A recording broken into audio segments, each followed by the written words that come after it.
Good morning, good afternoon, and good evening. Wherever you are and whatever you're doing, I hope you're having a fantastic day. If your gameplay sometimes looks a little something like this, and you're struggling to tackle some of the more challenging bosses in Elden Ring, then I am here to help. Look no further than this video as I give you some incredibly spicy methods to deal with some of the most painful bosses in the game. I have created this video series as somewhat of a cheat sheet for anyone finding Elden Ring a little bit too tough. Even though this is arguably the most accessible of FromSoft's Souls games, it is still at its core a Souls game, and therefore extremely challenging. And on a daily basis, I see dozens upon dozens of people quitting the game due to it being too challenging and asking for an easy mode. Anyone who knows me knows I'm an advocate for playing any game however you want as long as you're having fun. Therefore, though I do disagree with an easy mode, I wanted to take all of the more challenging bosses in the game and show you how to make them an absolute walk in the park. For those of you who don't agree with outright cheesing bosses, a more in-depth guide is in the works to give you a rundown of the best builds to tackle the game's more challenging bosses. However, as that is very much a work in progress at the moment, hopefully this series will help many players get back into the game and give Elden Ring another go. Oh, and most importantly, please let me know which of the game's bosses you'd like to see me cheese next. I will do my absolute best to focus on all of the scarier ones first, but do keep in mind certain bosses simply can't be cheesed, and we're just going to need some practice and a really good build. We are going to start off with one of my favourites, and probably the second easiest on this list, and that is how to cheese Alecto, the Black Knife Ringleader, and get yourself the amazing Spirit Ash Black Knife Tiche. Alecto is an insanely tough boss. Couple this with the fact that it is one of the very few bosses in the game that you cannot use Spirit Ashes or summons for, and suddenly she becomes absolutely devastating to deal with. However, it may take a couple of attempts your first time, but all you need to do is run her over into the corner here, stand above the rocks, and eventually she will plunge forward and trap herself in the corner. I don't know why this is still the case after 14 months, but for some reason her AI just stops working in this corner, and all she wants to do is walk past and get to the middle of the arena. So now you just need to spam light attack until she is dead. It really is as simple as that. Just be very careful when you do inevitably stagger her. If you go up for a critical, it can be a bit dicey as she's getting up. Sometimes she is then able to retaliate and wriggle out of the corner. So as you see me doing, I advise you just standing still and waiting, or reapplying your buffs if you're using any buffs. And eventually, after a few minutes of wailing on her, she will die, and you'll be rewarded with 80,000 runes and one of the best Spirit Ashes in the game.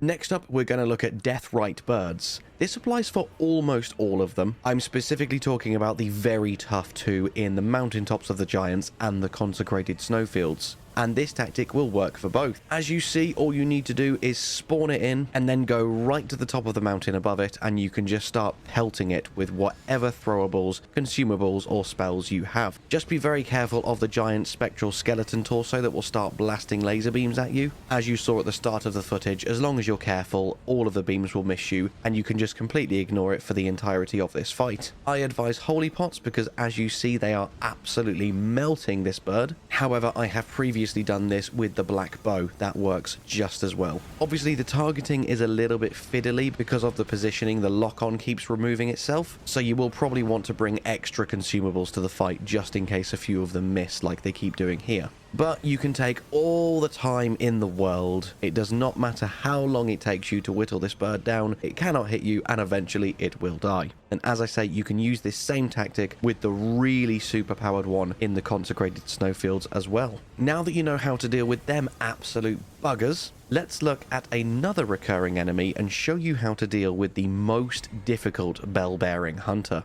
I am, of course, talking about the bell-bearing hunter in Caelid. This is probably the most straightforward, simple cheese on this whole entire list. All you need to do is mount up on Torrent and jump on this roof. From here, again, make sure you have plenty of ranged attacks because he does have a lot of health. And all you need to do is jump from roof to roof just to make sure that you can actually target him, and just keep hitting him with stuff until he eventually dies. Absolutely none of his attacks can hit you from up here, though he does have a crazy amount of health. So you still won't be able to do this at ridiculously low levels unless you've got like 1,000 arrows. Sometimes his AI can be very awkward and he decides to go and walk inside the shack where it's impossible for you to hit him. However, just be patient and wait for him to come back out. Occasionally, you may need to hop back down and re-aggro him, but for the most part, you should be able to re-aggro him from up on the roofs to save you from doing that. This demo is on a very, very low level character, and as you can see, I am doing absolutely abysmal damage to him, so during this attempt, he won't go down. But it should be enough of an example for you to see exactly what you need to do to take out the most terrifying bell-bearing hunter in the game without him even touching you.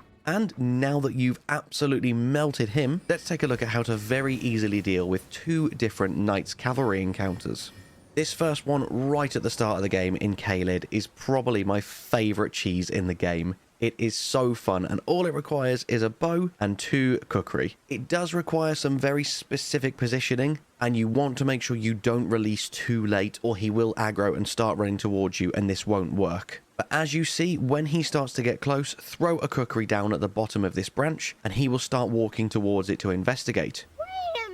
Use this time to reposition yourself and aim your bow right at the edge of the branch just here. As you throw the second cookery, it will hit and make a noise, and of course he will run to investigate. And that's it, you've just earned yourself an amazing Ash of War and 42,000 runes. There is a bunch of different cheeses to get that one to kill itself, but that one with the cookery is my personal favourite.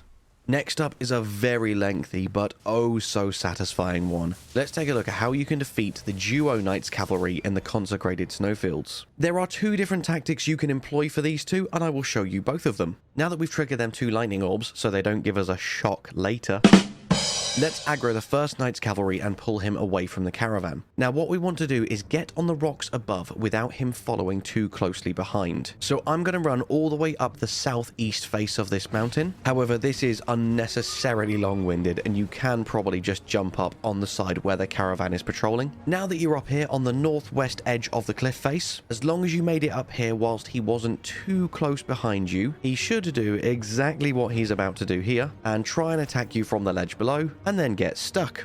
And from here, we can literally just wail on him until he dies. And it really is as simple as that.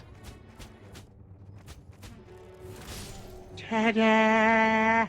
And for the other tactic, this is a lot more long-winded, but far safer and much easier. The Knights Cavalry always want to stay within a certain patrol radius of the caravan, so all you need to do is lead one away until it reaches the maximum distance, and they will start to walk back, leaving you free to absolutely wail on them. Eventually they'll get close enough to the caravan that they will turn around and start attacking you, so just move away once more, wait for them to reach their maximum patrol distance, and carry on doing it again. This way they will literally just perpetually be walking towards the caravan whilst you are absolutely annihilating them with no resistance. And finally, once both of them are dead, you'll be rewarded with 84,000 runes, the whole Knights Cavalry armor set, and an ancient dragon smithing stone.